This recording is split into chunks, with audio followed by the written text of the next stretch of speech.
बहावल नगर में मैं ये मशकूर हूँ हमारे मरकजी चेयरमैन साहब का कि जिसने FIR जो गंदम की कीमत हुकूमत ने खुद 3900 रुपये तय की थी और बदकिस्मती से जब 2800 में गंदम एक आड़तिया ने खरीदी और उसके ऊपर FIR दर्ज कर दी गई। तो इस हवाले से मैं खराज तहसीन पेश करता हूँ अपने मरकजी चेयरमैन साहब को, उन्होंने उसके ऊपर एक्शन लिया और इंशाअल्लाह ताला आज जो पूरे पंजाब के लोग हैं वो यहाँ पे पहुँच रहे हैं। और मैं उम्मीद करता हूँ कि आइंदा कोई इंतज़ामिया ऐसी हिम्मत नहीं करेगी कि वो किसानों का अगर फसल का रेट बढ़ता है तो उसके ऊपर FIR दर्ज करे। ये इंशाअल्लाह आज हम उनको बता देंगे कि किसान जिंदा हैं और ये अपना दफा खुद करना जानते हैं। तो इस हवाले से मैं ये आपको कहना चाहता हूँ कि जो बिजली के बिल ज्यादा आ रहे हैं उसके ऊपर मरकजी चेयरमैन साहब के हुक्म पे पिछले 4 तारीख को हमने जो मंशा है IPP का जो सरबराह है जो सबसे ज्यादा पैसे लेता है और हमें बिजली भी फराहम नहीं करता और ये जो सोलर वगैरह लग रहे हैं उसका भी बिल हम पे कर रहे हैं। ये कैसा मुल्क है कि हमारे गरीब मजदूर किसानों जिसकी आमदनी 10 से 15 या 20-30 हज़ार रुपया है उसको बिल 40 से 50 हज़ार आ जाता है। तो मैं इंतजामिया को और हुकूमत को ये कहना चाहता हूँ कि अगर आप इतना जुल्म करेंगे तो फिर हम मजबूरन जो है वो बिजली के बिल भी बंद करेंगे और जब तक ये बिजली का रेट कम नहीं होगा उस वक्त तक हम घरेलू और दूसरे बिल भी बंद रखेंगे। तो इस हवाले से आज मरकजी चेयरमैन साहब ने मीटिंग का इनकाद भी किया हुआ है क्योंकि आज जो पूरे मरकज के लोग यहाँ पे पहुंच रहे हैं और उसके बाद इंशाअल्लाह ताला मीटिंग होगी और एक बहुत बड़े एहतजाज का ऐलान हम करने वाले हैं। तो वो चेयरमैन साहब फैसला करेंगे और तमाम जो ज़राई सदूर है और बाकी ज़राई जनरल सेक्रेटरी और तमाम लोगों से वो मशावरत करेंगे और उसके बाद फिर हमारी जो प्रेस कॉन्फ्रेंस है वो भी मुतवक्को है लाहौर में। तो ये चेयरमैन साहब वहां बताएंगे कि उन्होंने क्या फैसला करना है। तो आप बिल्कुल तैयार रहें। इंशाअल्लाह ताला जो आपके बिजली के बिल जो बढ़ रहे हैं मुसलसल बढ़ रहे हैं उसके ऊपर हमारे मरकजी चेयरमैन साहब एक बड़ा एक्शन लेने वाले हैं। और पहले भी आपको मैं ये बता दूं कि जो IPP के जो बिल जो कीमत कम से कम 18 से 19 रुपए फी यूनिट कम हो रही है उसमें मैं खराज तहसीन पेश करता हूं अपने मरकजी चेयरमैन साहब को जिसने एक्शन लिया और मनशे के घर का घेराव किया और फिर वो मजबूर हो गए उसको हटाने के लिए और वो 5 मुआहदे कैंसिल हो चुके हैं और इंशाअल्लाह ताला आपको जल्द इस हवाले से खुशखबरी मिलेगी। तो ये अब मरकजी चेयरमैन साहब आपसे बात करेंगे। दोस्तों साहब आपसे मुखातब होना चाहते हैं, ज़्यादा देर नहीं। उन्होंने कहा है कि मैं आपका शुक्रिया अदा करूं। खड़े होकर इस्तकबाल कीजिएगा, खड़े होकर इस्तकबाल सर तालियों की गूंज में जनाब चेयरमैन खालिद हुसैन बादशाह बैजो जी। औज़ बिल्लाहि मिनश शैतानिर रजीम, बिस्मिल्लाहिर रहमानिर रहीम। मैं शुक्रिया अदा करना बावल नगर के दोस्तों का, इर्द गिर्द ਜਿਹੜੇ ਸਾਡੇ ਇੱਥੇ ਦੋਸਤ ਸਨ और ਜਿਹੜੇ ਬਾਹਰੋਂ ਤਸ਼ਰੀਫ ਲਿਆਏ ਨੇ ਪੰਜਾਬ ਚੋਂ और ਜਿਹੜੇ ਦੂਸਰੇ ਸਾਡੇ ਲੋਕ ਆ ਰਹੇ ਨੇ ਜਿਹੜੀ ਮਰਕਜ਼ੀ ਮੀਟਿੰਗ ਵਾਸਤੇ। ਸਾਡਾ ਮਕਸਦ ਸਿਰਫ ਇੱਕ ਹੈ ਕਿ ਗਰੀਬ ਕਿਸਾਨ ਨਾਲ ਜਿਹੜਾ ਜ਼ੁਲਮ ਹੋ ਰਿਹਾ ਹੈ ਉਹਨੂੰ ਬੰਦ ਕਰੋ। ਗੰਦਮ ਅਸੀਂ ਲਾਈਏ, ਗੰਦਮ ਸਾਡੇ ਬਾਪ ਦਾਦਾ ਦੀ ਜ਼ਮੀਨ ਹੋਵੇ, खाद असी खरीदीए, पानी रातां नूं असी लाइए ते मरियम आखे कि जी मैं थोड़ी गंदम नहीं खरीदती। गंदम उनके बाप दी है।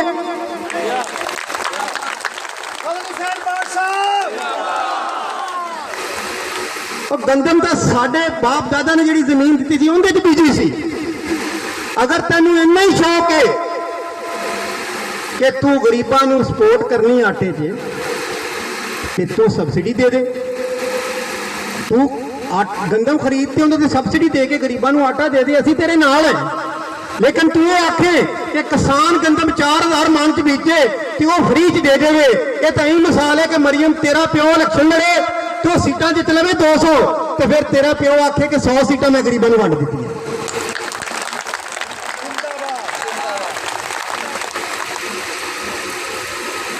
असी परअमन एहतजाज ਕਿਸਾਨ ਦਾ ਪੁੱਤਰ ਬਾਰਡਰ ਤੇ ਵੀ ਲੜ ਰਿਹਾ ਹੈ, ਪੁਲਿਸ 'ਚ ਵੀ ਹੈ, ਰੇਂਜਰ 'ਚ ਵੀ ਹੈ।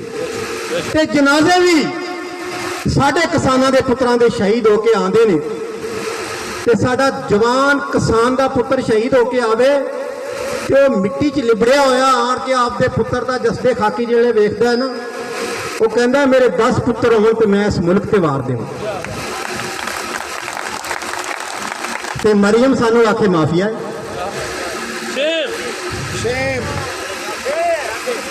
ਮਰੀਮ ਸਾਨੂੰ ਆਖੇ ਕਿ ਮਾਫੀਆ ਹੈ। ਮਰੀਮ ਅਸੀਂ ਤੈਨੂੰ ਦੱਸਾਂਗੇ ਕਿ ਮਾਫੀਆ ਕਿਸਾਨ ਕਿਵੇਂ ਹੁੰਦੇ।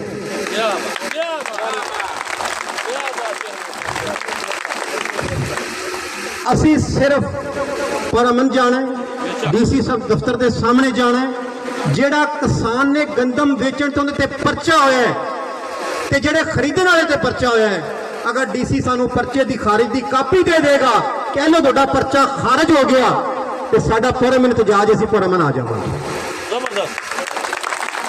ਅਗਰ ਡੀਸੀ ਇਹ ਸਮਝਦਾ ਹੈ ਜਾਂ ਇੰਤਜ਼ਾਮੀਆ ਸਮਝਦੀ ਹੈ ਅਸੀਂ ਤਾਕਤ ਨਾਲ ਰੋਕਾਂਗੇ, ਨਾ ਕਿਸਾਨ ਤਾਕਤ ਨਾਲ ਰੁਕਿਆ ਹੈ ਤੇ ਨਾ ਇਹਨਾਂ ਕੋਲ ਰੋਕਿਆ ਜਾਣਾ ਹੈ। इंशाल्लाह चेयरमैन कदम बढ़ाओ, चेयरमैन साहब कदम बढ़ाओ। लेकिन किसानों ये गल इत्थे मुकनी नहीं है। ये अज तुसी 1000 2000 जे इहदे नाल गुजारा नहीं होना जे। ये इकट्ठे हो जो, जिस दिन किसान इकट्ठा हो गया, खुदा दी कसम तुसी जो आखोगे होगा। ते जिन्ना तिकर तुसी इकट्ठे होए लित्तर इवें ही पैंदे रहणगे। तो परचे ਤੁਹਾਡੇ ਤੇ तहसील आफिस तुसी फड़ देण जाओ तो उत्थे पटवारी पैसे मंगी खड़ा। और शहरां 'च रेहड़ियां वालियां दी यूनियन है, रक्शियां वालियां दी यूनियन है, जनरल स्टोर वालियां दी यूनियन है। एक साडा किसान है हर जगह ते लित्तर खांदा फिरदा, क्योंकि असीं इतिहाद ते इतफाक इकट्ठे नहीं है। जिस दिन असीं इकट्ठे हो गए, किसान ने इतिहाद कर लिया, अपना मैसेज अगे चलाओ, तंजीम बनाओ, यूनियन कौंसल लेवल ते जाओ। जिस वक्त आप ऐलान करना है ना कि असीं पंजाब जा रहे हैं, उस वारी 1 लाख किसानों तो थले मैं पंजाब नहीं जाना। एक होर दस दईए, असीं डी चौक इस्लामाबाद जिथे राणा सराल लांदा सी उत्थे वड़न नहीं देंदे। मैं 1 साल 1.5 साल पहले किसानों की ताकत नाल उस डी चौक ते 8 दिन बैठा रहा सा। किसी बाप की ताकत नहीं सी किसानों को देख जा, क्योंकि 10,000 किसान गया सी ते 10,000 किसान नाल लड़न दी उन्हां दी ताकत नहीं सी। ते जिस दिन 50,000 तो किसान वध गया ना, उस दिन तुसी इत्थों चलना है ते काड़ा भी क्रॉस नहीं करना ते उन्होंने सारे दे सारे मुतालबात मान लेने। ये हुण थोड़े ते ए मेरे जवान लड़के बैठे ने, जवान दोस्त तंजीमा लड़के ने, यंग किसानों के पुत्र। ये आप किसानों की गल नहीं कर सकते, सोशल मीडिया अपने तो कोई बाहर है। आप किसानों की आवाज बुलंद करिए और किसानों के झंडे के थले कोई नून है, कोई पीपी है, कोई पीटीआई है, सारी जमात किसी जमात नाल साडे इख्तलाफात नहीं है, लेकिन किसानों के पुत्र किसानों के झंडे के थले चंगे लगते हैं। ये सियासतदान आप बैठे ने बुजुर्ग, दसो मैनू तुसीं हर वारी वोट दिता, कदे किसी जमात नूं दिता, कदे किसी नूं दिता? क्या उन्होंने किसानों की गल की? जिन्ना तक तुसीं इकट्ठे ना होए उन्ना तक गल नहीं बननी जी। हुण परमन इतजाज मोटरसाइकिल अपने तादाद नाल बाहर, जिन्हां जिन्हां दा मोटरसाइकिल है उन्हां ते झंडा लाओ। उस तो बाद ट्रैक्टर ट्रालियां गड्डियां बिल्कुल आपां परमन तरीके दे नाल इथों निकलना है, डीसी ऑफिस के सामने जाना है। परमन इतजाज है साडा, असी कोई गौरमेंट नूं डिस्टर्ब नहीं करना चाहते, लेकिन जिहड़े किसानां ते साडे पर्चे ने वो दे देणगे ते आ जाएंगे, नहीं तो फिर अगे भुक्का पत्तल नूं तुर पावांगे। साडी इक्को ही डिमांड है कि जिहड़े गंदम वेचण ते किसानां ते पर्चे ने खत्म हो जाए।